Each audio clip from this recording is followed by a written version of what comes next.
We're coming to you from AdTech 2011 in New York. This is Inside Communications, and I'm Mike Bako. How can brands use Facebook to reach out to their customers and market to them? Today, we're going to find out.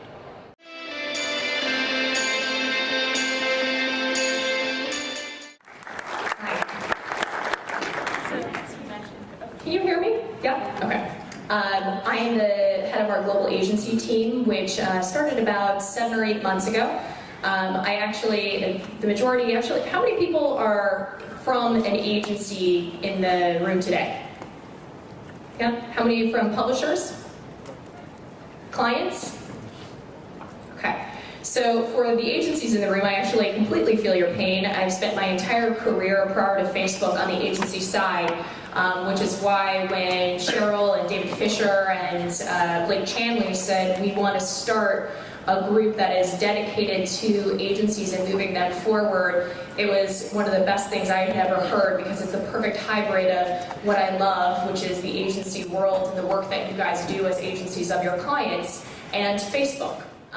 Probably any client in the room that works on your website is doing a lot of auditing of your current website in terms of optimizing against organic search.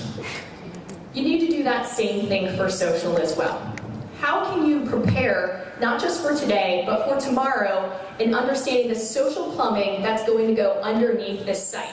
I really wanted to talk to you about today are the 5 things that you can do. Things to be thinking differently as you prepare for campaigns, as you prepare for your planning processes, whether they are 24/7 or whether they are annual planning, things to be doing differently today that can be inspired through the platform.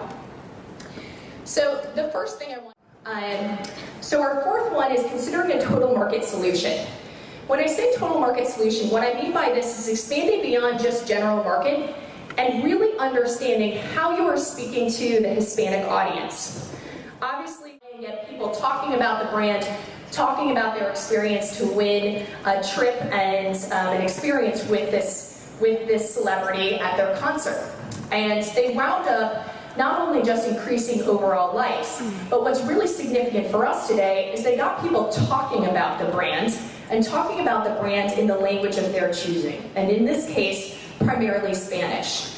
They were able to see not just results in terms of that storytelling piece, they were also able to see incredible results in terms of actual ROI delivery for sales volume. We're considering whether or not you have a video distribution strategy behind it.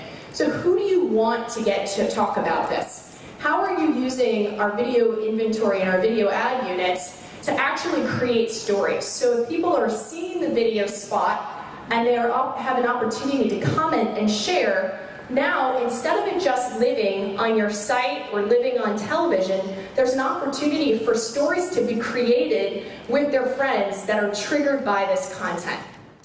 Those be it spots and launching those 30-second spots to your community prior to them hitting television so that they can comment and share.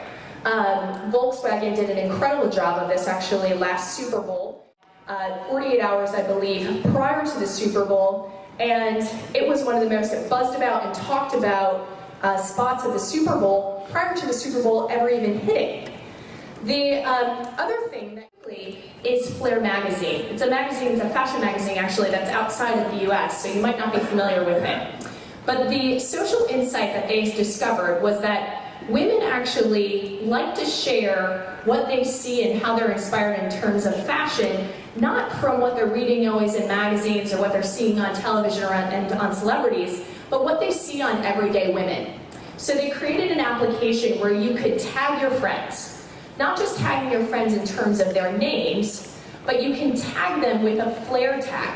That Flair tag in their accessories, their clothing, the earrings they're wearing, the way that their hair is dressed, all those different types of things actually then populate the Flair Facebook page, and then the top designs and the top accessories are actually published in the monthly magazine. People wanted to share what was happening. They wanted to share what they were seeing, how they were being inspired by the everyday fashion of the women around them. And it was a very innovative way to also use our tagging capabilities and to leverage photos, which are one of our most engaging native applications on the platform today. Years ago.